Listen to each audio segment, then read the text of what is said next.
going on, guys? We are back here with episode 36. Today, we have another very special guest with us. We have Zach Sapone, current District 3 Spokane City Council member. Zach is a Spokane native, went to North Central High School, graduated from Georgetown, and later earned his master's from Princeton. He represents Northwest Spokane, including a couple of neighborhoods like West Central, Emerson Garfield, and Shadle Park. Zach, we are really excited to have you on. How are you doing today? Good. Thanks for having me. Yeah, so I appreciate you for coming on. We'll just get right into it. Kind of just give us an overview on who Zach is. Yeah, I'm just a person, a teacher. I think there's often a conception that people are politicians and that we're like these unstoppable people or untalkable people. But I'm just a person, just a regular person. Grew up here at Spokane, graduated from North Central. It's the same school I'm now a teacher at, and it's the same school my grandpa graduated from. And like a lot of people here, I worked at McDonald's during school, get ahead, went off to college, and worked my way through college and on the East Coast and would come back home on breaks and work at McDonald's still. And then I saw a lot of these inequalities in our society. I was one of two people from Spokane, the only one from a private school at Georgetown, and my roommate was one of 22 boys from an all boys private school in New Jersey. I'm like, how come there's so many people from your school when there's been nobody from my school ever to go to Georgetown?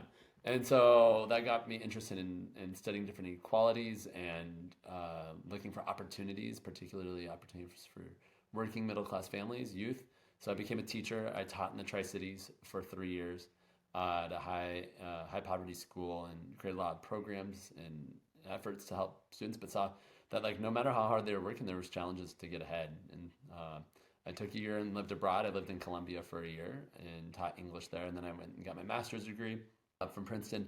Came back home, Spokane. COVID hit, and I wanted to help our community. So what can I do? And so I stepped up and volunteered with a grassroots kind of startup organization called Spokane Food Fighters. Delivered over 100,000 meals to people in need during that time, and decided I would run for office because I believe I have the skills and values to make an improvement for working people in our community. And so I ran in 2021, got elected, and the last 4 years I've been teaching part time at North Central.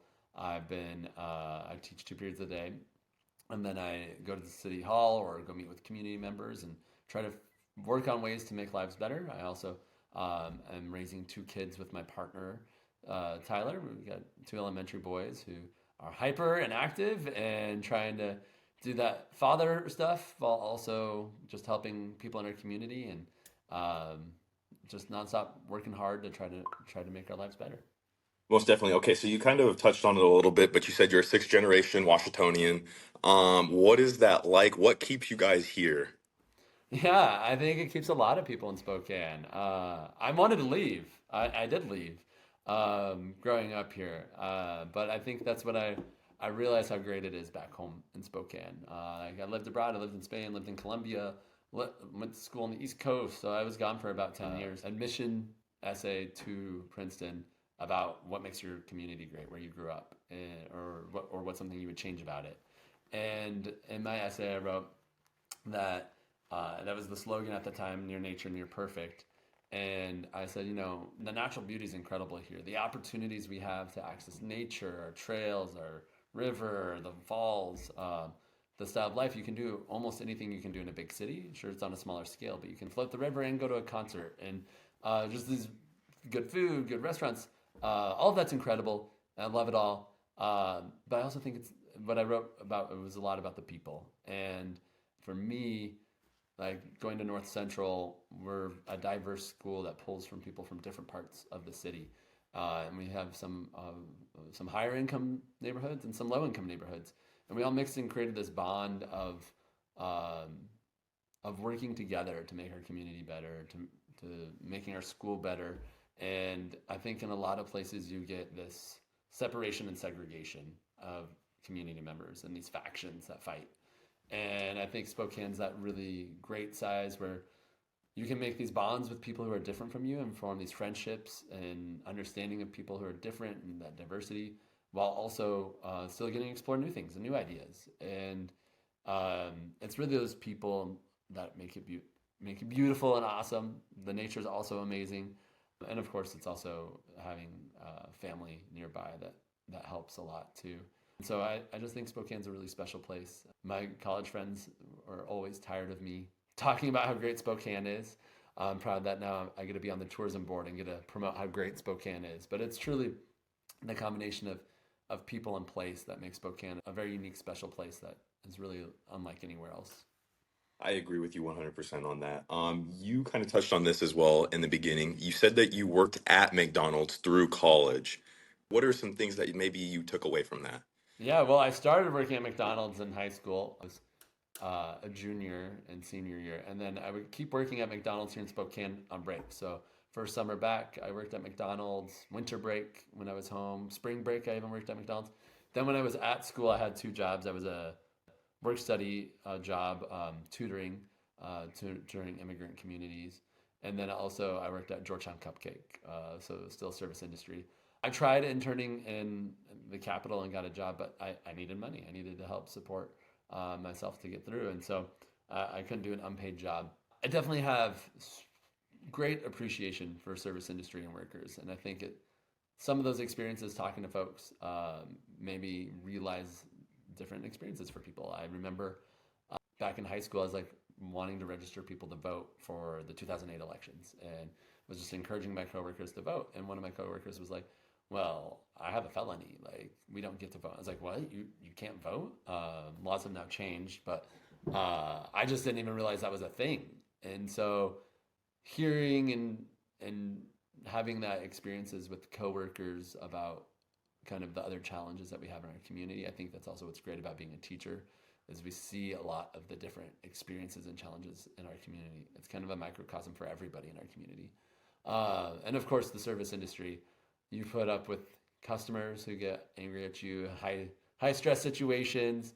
Mhm. I was overachiever in school, so I would be opening on the weekends in high school. I'd be there at 5 in the morning on Saturday and Sunday to open up the store and go in the freezers and get the burgers and then work until like 1 o'clock, and then I would like go off and do cross country meets or sporting events and honors and AP classes and studying the whole weekend and student government stuff. So I was always very busy. Still am too busy, but I think it helped teach some discipline, appreciation, and then understanding of other people too. When Zach was growing up and he was at North Central, how would your friends describe you? That's a good question. I should ask him. A high achieving nerd that like that like wanted to help people and was on student government for 2 years. Was not super athletic. I tried sports. I joined the cross country team to be with my friends because they were all doing it, and so I was like, I guess I'll go run so I can be with my friends.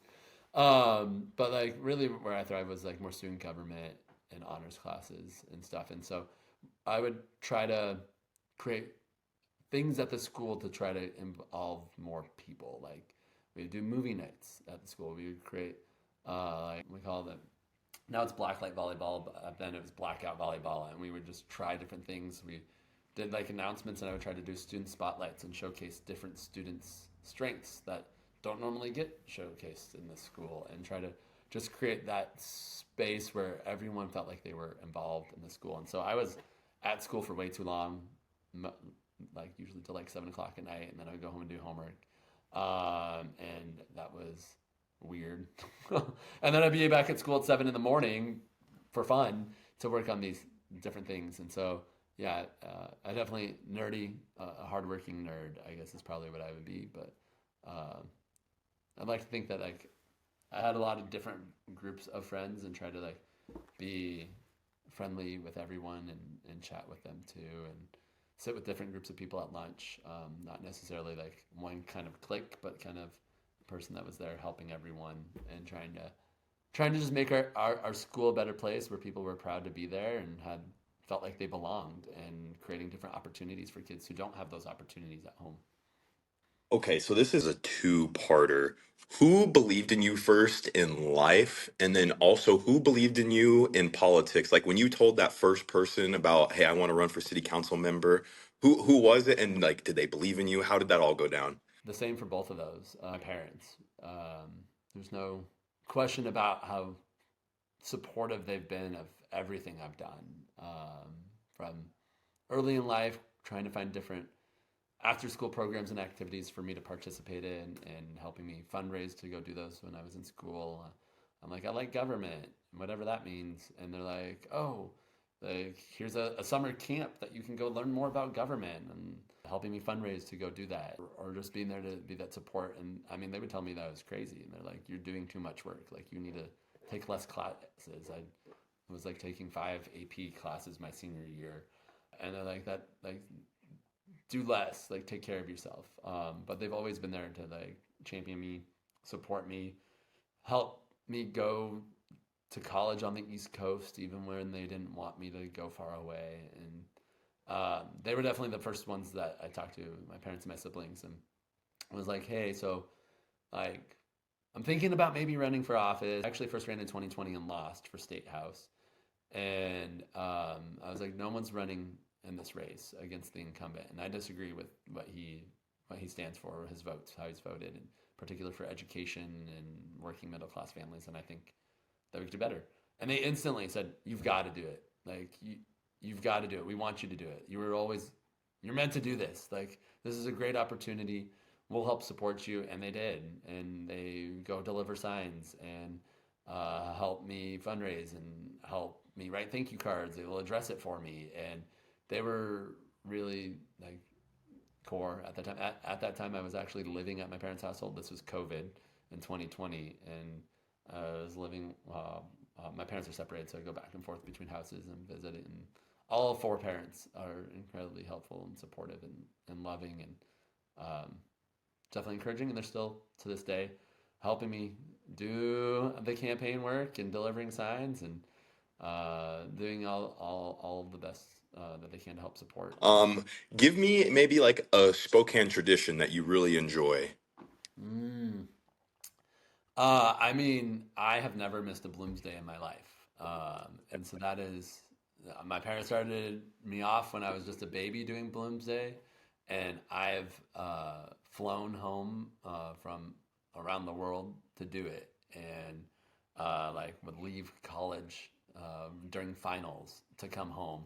And I just love Bloomsday. I love what it represents for our community, that it is a thing for all people, all abilities, all ages, to be able to go on their own personal accomplishment. And I love the atmosphere and the like performances of people along the route, and guessing what's the shirt color gonna be, and then wearing it the Yeah. next day.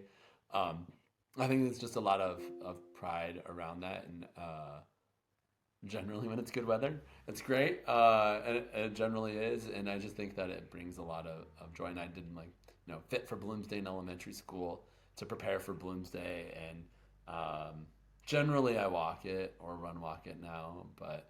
I remember I did it after my senior year prom, and I did it in my tuxedo, and like had lots of people taking pictures like, what are you doing? And so like the dressing up and the festive, and it's one of the things I definitely love and keep coming back for, to always be here for Bloomsday and spending it with family. A great reason to come back when I was not living in town, to come back and visit family when I didn't get to see them all the time. And then like often going with friends and family to go get food afterwards is one of the traditions we do too. And so it's definitely fun and cool. Okay, okay. I love that. I love that. What are some challenges that kids face nowadays that maybe we didn't have to face when we were growing up? The differences of technology is just it's incredibly different. I remember like it was later in high school that we got MySpace, and I was like, "Whoa, what is this MySpace?" It wasn't until college that I had Facebook, and like having a Razor phone that didn't really have much beyond texting or T9 texting, so you couldn't do that fast. But now that technology change is it's a game changer, and I'm a teacher in school. I see the impact. I see the impact on our own kids, and we talk about how like we want to try to limit their technology use, and don't need phones later in life. And I read Anxious Generation, and definitely see and believe a lot of that impact of how it's impacting mental health of our generation. It's rewiring brains, and rewiring our attention spans. It's rewired my attention span, what I'm able to do. And so I think there's that. I mean, youth are always comparing ourselves to people, and I did that too when I was there. It's like, how do you be cool? How do you fit in? And social media just presents a totally different world that is not reality, intentionally not reality. People are trying to present their best selves or whatever they want to present, and it feels like everyone you're scrolling through is going on vacations or doing these amazing cool things and like have all these nice things and look beautiful, and it's not reality, and it's really hard when that's what we consume. So I think that creates a lot of problems. I think it creates a lot of, there's like all the other issues around like independence and like parents that are not helping kids age into technology use, but also not age and like freedoms, like being able to go out and bike in the neighborhood without supervision. And there's just a lot of anxiety around that. And it's creating a lot of anxiety. And we see a ton of kids with anxiety, or a lot of kids that feel apathetic and don't think things matter. And so that's definitely a new challenge. And uh, been very supportive of the school district and partnership with city, county entities to engage in real life, engage IRL, and trying to get our kids engaged again in activities. And I think that's the healthiest because you have a community, you have people, and those are real people that become your friends and your connections. So let's just say that there's a junior, senior individual in high school that comes to you and he just or she says, I don't know what I want to do after high school. How do you approach those types of conversations? Yeah. Uh, I was like, you don't have to know either. It doesn't, you don't have to decide one thing for the rest of your life. And I think that's often a scary feeling is you feel like you have to like do something and that's what you're going to do and be for the rest of your life. And in my own life and career, it changes over time and you can be doing something at that time. So the main thing is like, what are you interested in, right? Like what types of things? And um, there's like surveys that you can take that kind of tell you like, oh, like you should be a veterinarian or something like that. But also just like, what do you read about? What are the things you're scrolling about? And what things pop up in your Instagram? What are your interests? Is it fitness? Is it animals? Is it fashion? Is it cars? Like, what are those things that you're interested in? And then we can explore that there's a ton of careers and things that you can do around all of those things. um, and like we can start like looking into those different types of jobs and uh, shadowing people, having conversations with people. I think um, one thing that I wish I had more time to do is connect current students with like alumni in those professions. Kind of like I think professionals and college students do that, where you have like informational interviews and you meet people. What are their jobs like? I think that's totally something that high schoolers could be doing too, is just talking to people, doing shadowing. Ask someone, can I just like come and like shadow you for a day? Reach out to me. Happy to have you at City Hall. I've had students that have shadowed me at City Hall for a day just to learn about that. And then when you're there, you can see all the different types of jobs there are, because it's not necessarily one type of job. I think high schoolers, teachers and lawyers and doctors and astronauts and pilots and um, you know the typical jobs that you think about. But there's so many more jobs that you could have in life. And so, just what are your interests, and then how do you talk to more people to learn about those interests, and then start getting involved in high school, right? You can do those internships or shadowing and start applying for more things. And you want to find out, is it like, do you like sitting and reading? Do you like being active? Like, should you can go apprenticeship programs and construction and building trades, or you can go with tech jobs. And there's so many different types of jobs. So just trying to hone into like what is something that is of interest. It doesn't have to be a decision for your rest of your life, and start learning more about it and see if it's interesting or not. Because sometimes just doing an experience, you learn that you don't like it. I've done that where I had jobs that I didn't like, and I was like, that's not going to be for me. I'm not going to do that anymore. And that's also a helpful learning experience. How do you keep a healthy work-life balance? You are someone that has people pulling you every which way. Everybody wants to talk to you. How do you go about that I don't. That's not, for you? I really don't. It's not good. I frequently am having people tell me that, particularly now is a bad season of work life balance. But yeah, I mean, I wish I had better advice on that. To be honest, I was like, I don't really like either skip lunches or like eat sandwiches on the go in the elevator in between meetings. I like for like a minute can like work out, but then I don't have time to do that anymore, and um, I don't set aside time. The job I have two jobs that are kind of all encompassing jobs. Teacher involves a lot of grading, writing, planning, and that stuff happens all the time. Uh, City council job involves talking to people at all hours of the day. And there's a vote tomorrow, and I need to go call people, and that might be at the city, it might be at Spokane Transit, it might be Association of Washington Cities, all these different things that I'm a part of in this capacity and role. And so sometimes I'm calling people at 10, 11 o'clock at night. I'm often not sleeping enough. So I wish I could balance it better. I'm trying. I think in the or first year I'm being office, it was really trying to be everywhere all the time. Years 2 and 3, I was like, okay, actually, I don't have to be everywhere all the time. I can take a breather and like catch the next one. But then year 4 is a re-election year, and I feel like again there's the pressure to be everywhere all the time, and it takes a toll. Like there's a physical, mental exhaustion toll, and sometimes it is just like falling asleep on the couch while I'm like trying to type something, and it's not great. So and then I think like now having family and trying to focus on prioritizing that and making sure that I'm setting aside time to do things with family.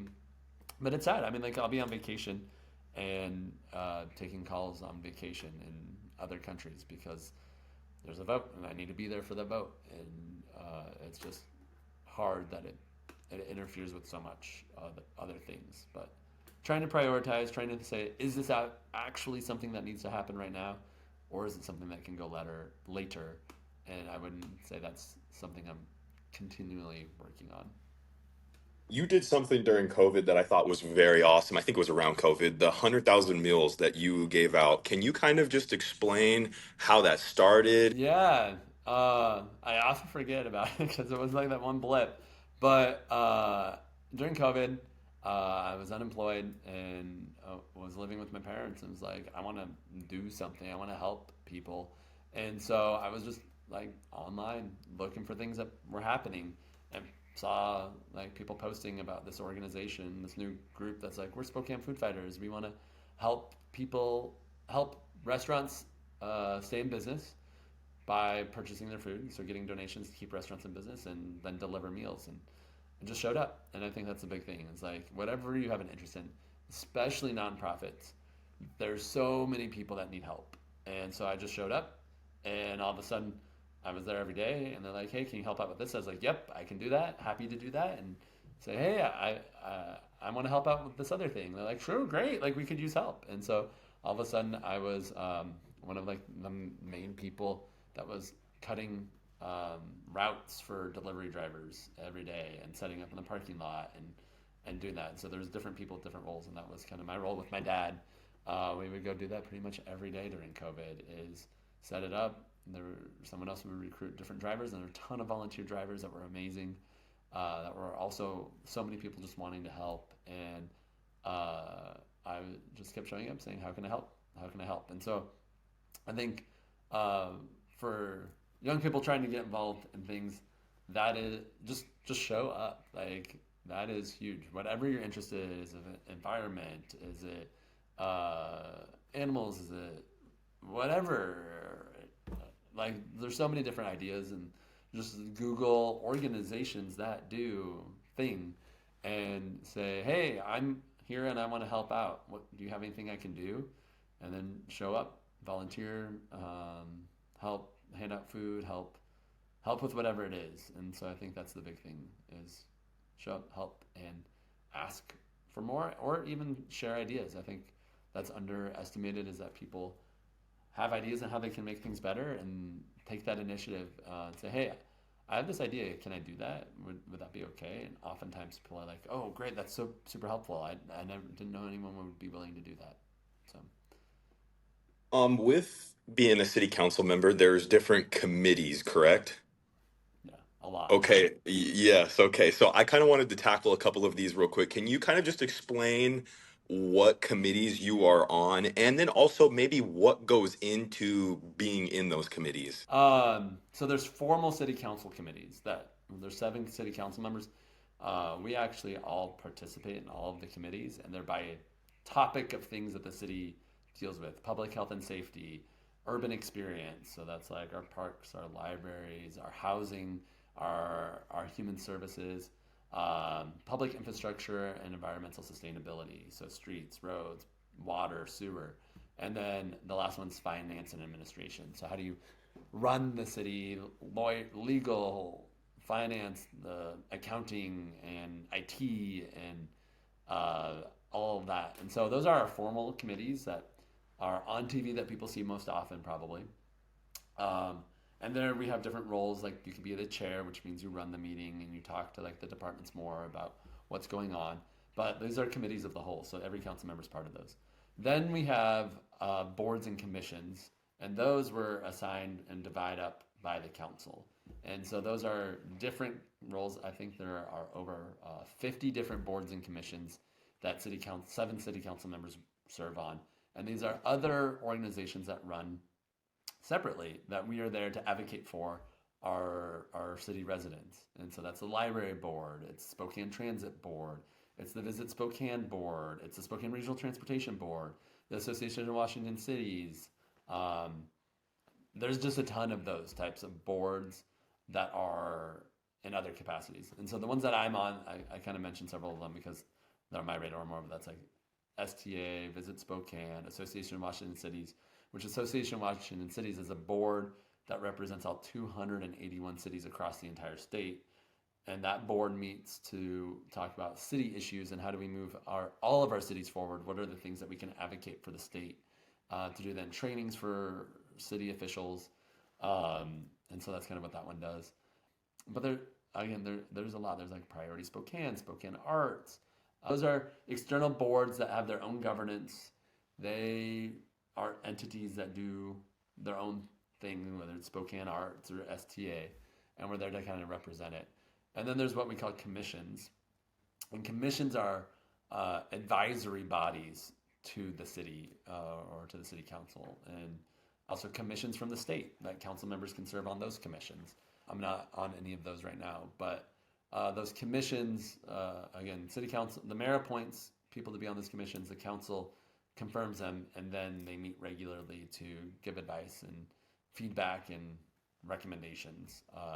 And so there's like Human Rights Commission, the Plan Commission, the Transportation Commission. All of those are different commissions, and we often have city council members who are liaisons on those to be a part of the conversation, talk to the public, share what council members are thinking, and bring that back and forth to the council. Because oftentimes we'll ultimately vote on it, and so we want to kind of have an idea of what's going on. So there's a lot more roles than I think people typically understand that city council members do.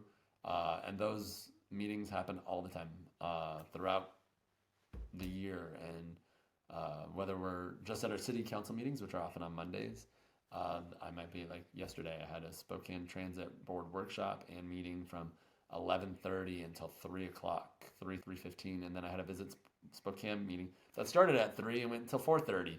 And so there's just a lot more of these meetings. And then we have neighborhood councils, which are independent. They are different neighborhoods that have their own councils and they work on their neighborhood issues. And council members show up and talk to those. So then I went to that last night, which started at 6:30 till 8 o'clock. And so that was kind of my average day for you of starting with teaching and going until 8 o'clock at night, and then having to come home and keep working. Busy, busy, busy schedule. I see you over there. Okay, so I kind of want to, I'll break this up into three different parts. I wanted to talk public safety, homelessness, and then infrastructure.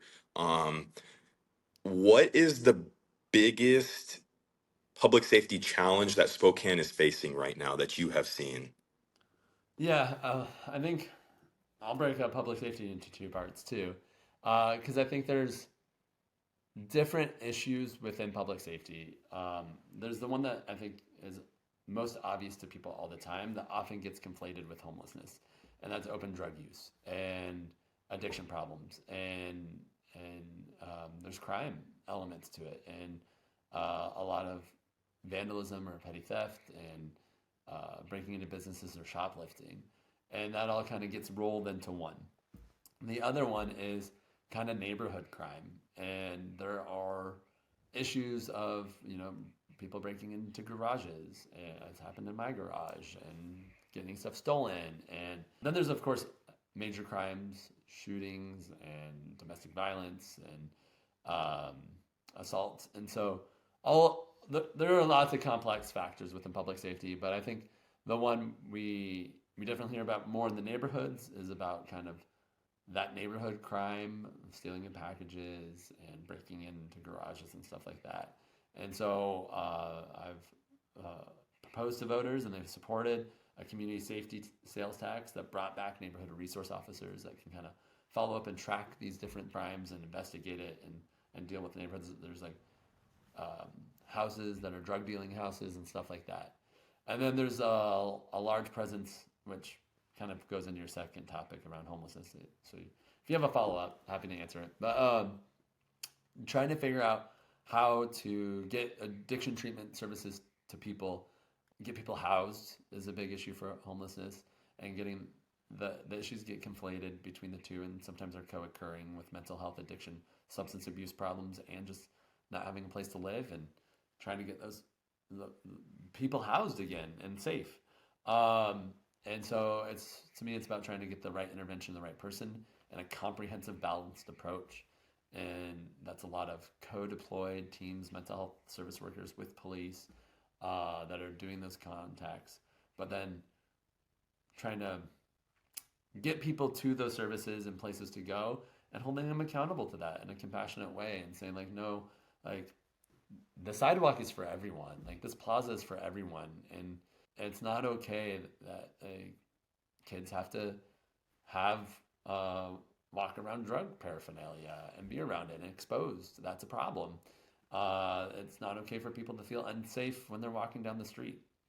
But it's also recognizing that like each individual person has a different reason for how they got there, and it's about making sure that we have an individual response to each person to get them out of addiction or off the streets into housing, and trying to get the right thing for them. And so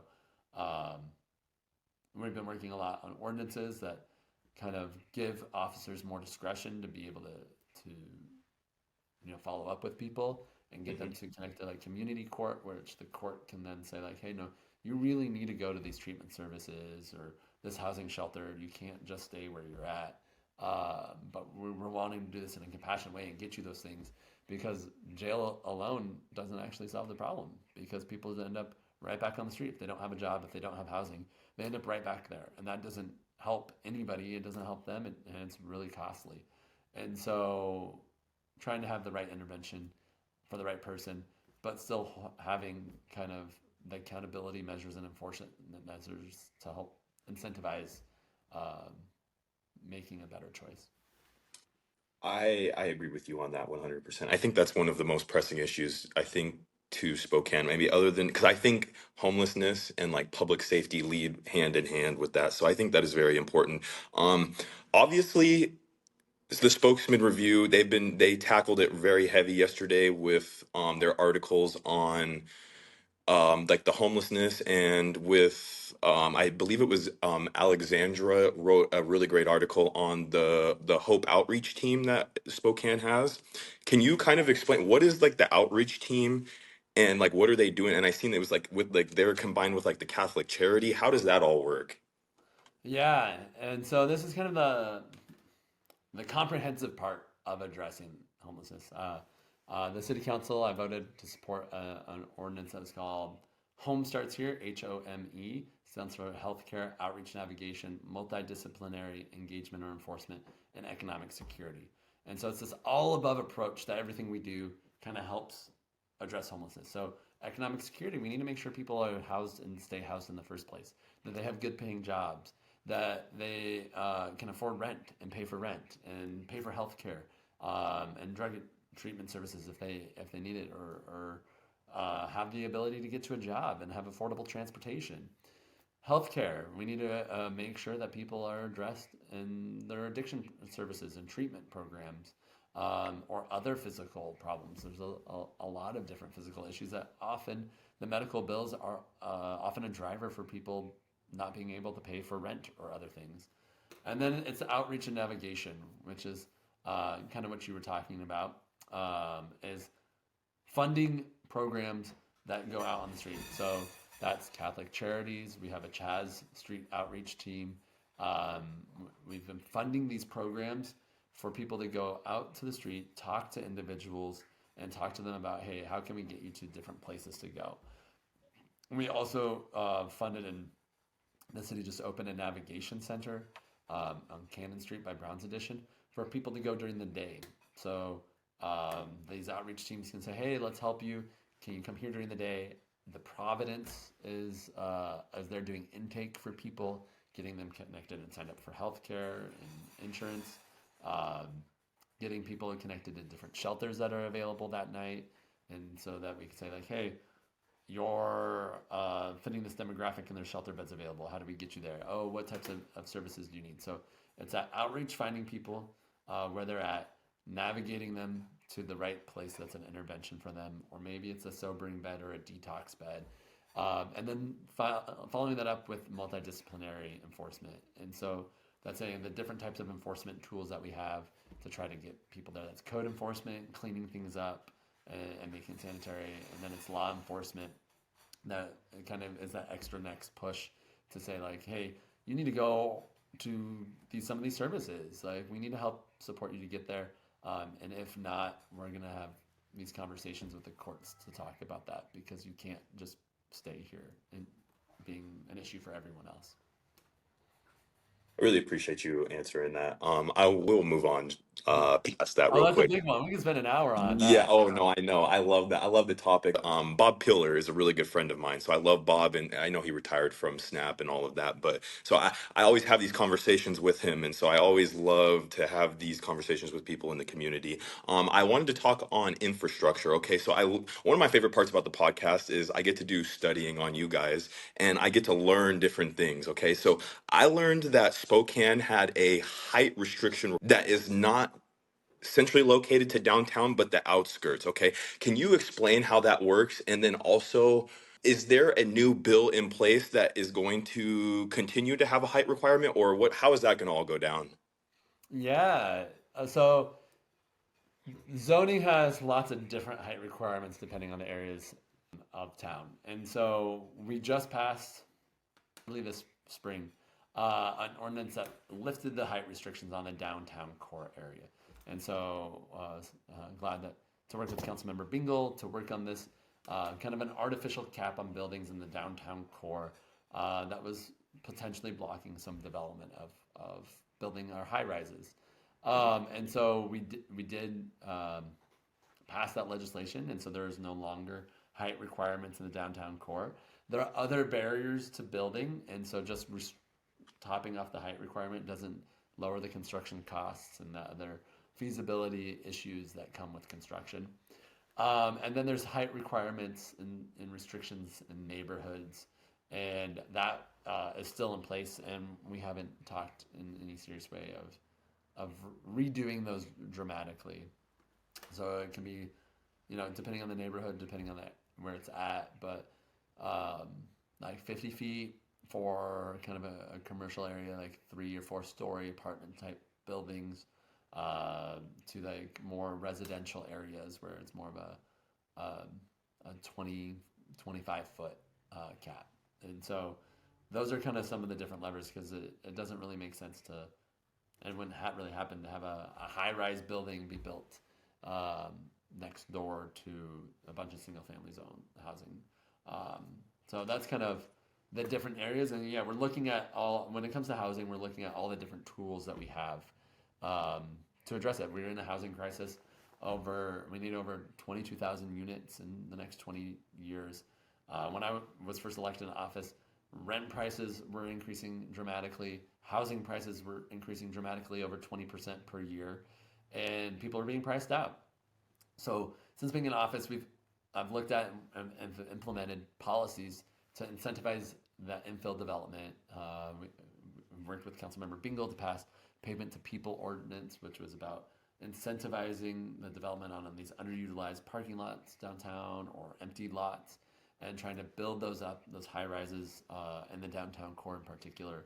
And so we're still trying to figure out these different tools to incentivize that growth in that building instead of just doing this more sprawl, more congestion that costs more money because we have to expand water and sewer service, and that costs more money to build those pipes and those water towers. And so we want to focus that development, keep our utility bills low, and create a more vibrant center, more use of transit that reinforces the use of transit. And so we got to build that infrastructure for kind of a growing city. So, stupid question. So if the Davenport wanted to build 10 more stories, they could do that. There's no, like, there was no somebody when they brought the plan to Spokane, there was nobody saying it's capped at 22 floors or whatever it is. There used to be a cap. I don't remember what the specific height was, but now there is no cap in the downtown core. Okay, okay, I see. So yeah, Um, you can build a 100-story building downtown, but unlikely to happen. yes, no, most definitely, most definitely. Okay, so you're running for re-election. The election is November 4th, correct? Correct. Okay, so the term ends December 31st. I hear this conversation a lot when people talk politics with me. Seattle controls everything. That what we do, what we want here doesn't really matter. What do you say to those types of people that have that type of feeling? Yeah, well, depends on different levels of government, and each level of government has different levers. Washington D.C. controls a lot too when it comes to student loans, healthcare policy, those types of things, and the state legislature. Um, that, like Spokane is small, and so we are outnumbered in the state legislature by a lot of the policies from Puget Sound. City level, we control a lot of the things that impact us on the day to day. Where are our streets being redone? What types of crossing walks and crossings? The types of called hawk lights, those overhead lights. Where do we want bike lanes? Do we want to have an interconnected bike network? Our policing is all local. Our libraries, our parks are all local. Our zoning and housing is all local. Um, I would say the missing level here I just talked about is the county is part of that too. So a lot of the regional health department, a lot of healthcare implementation programs come from the county. A lot of the mental health service provisions come from the county. They collect the mental health sales tax that they're the providers of that and get out those dollars. The jail is run by the county.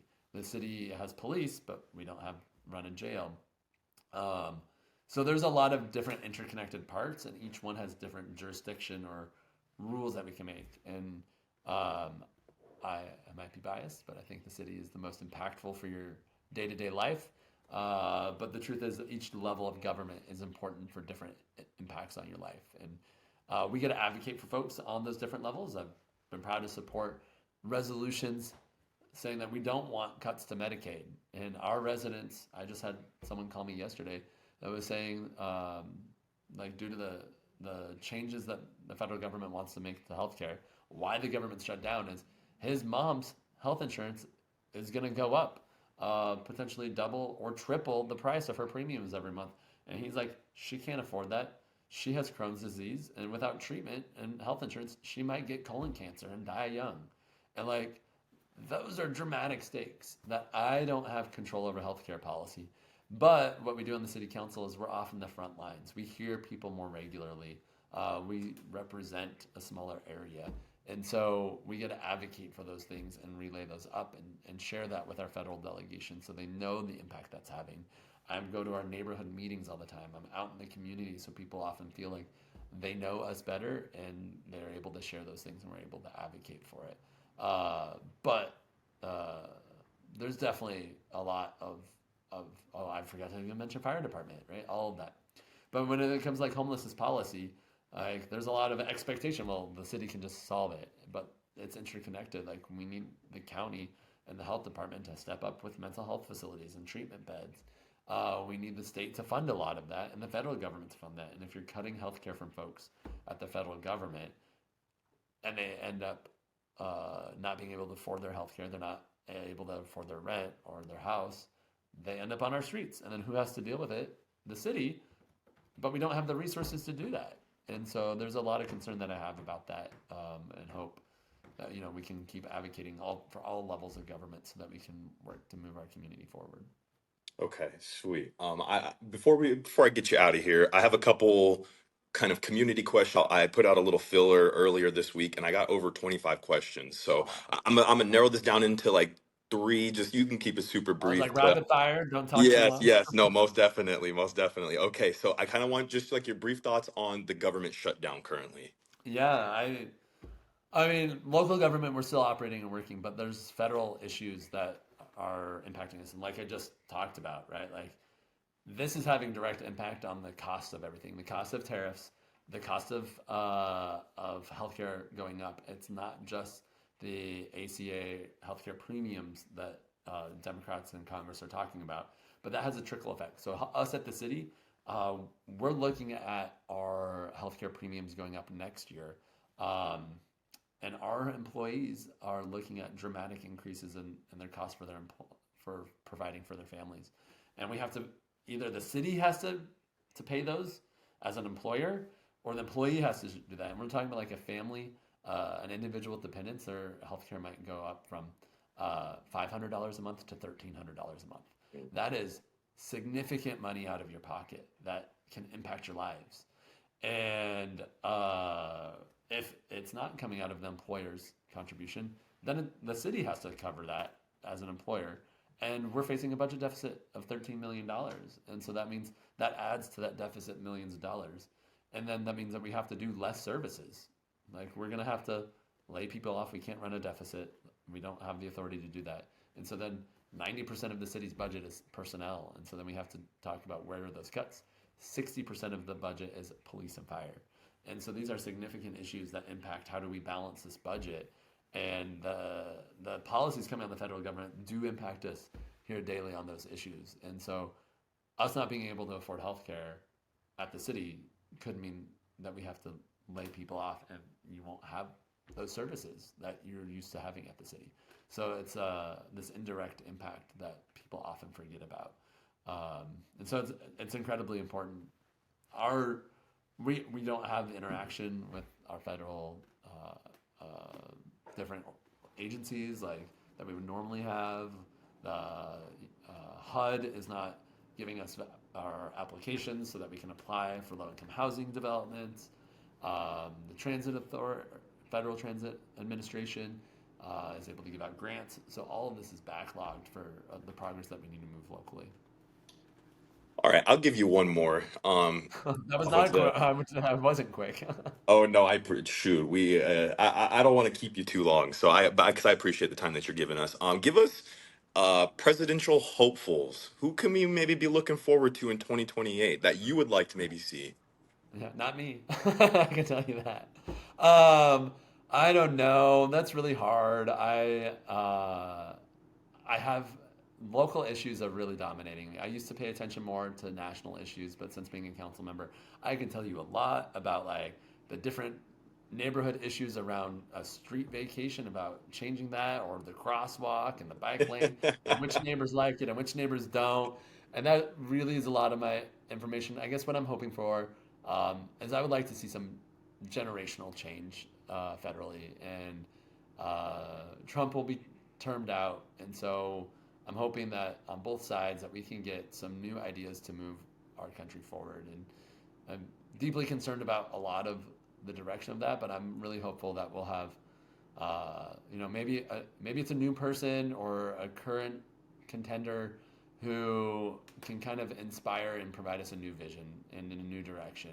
And I think we've, as a country, have some big cleavages, some big divisions in our country that we need to reconcile. And I think we need some big changes. And those changes I care about helping, the people struggling the most, working in middle class families. And I'm a history teacher. I've seen this historically. where we've had eras of huge inequalities in our country, and we've seen that followed up by eras of reforms and changes to help working families. And I really hope that we have some candidates who are really going to champion those changes, not just trying to redo existing programs that we've had, but I think we need a vision for our country of who we want to be and what we want to do, and that's what I'm looking for in a candidate. Okay, last thing on this one, real quick.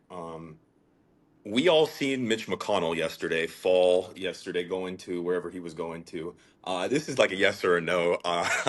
Term limits. I hear this a lot, especially individuals my age. Should there be term limits? Yeah, I mean we have term limits at city council. Like term limits make sense. So yeah, Okay. if I win again, I would be termed out at city council. So why wouldn't that apply federally?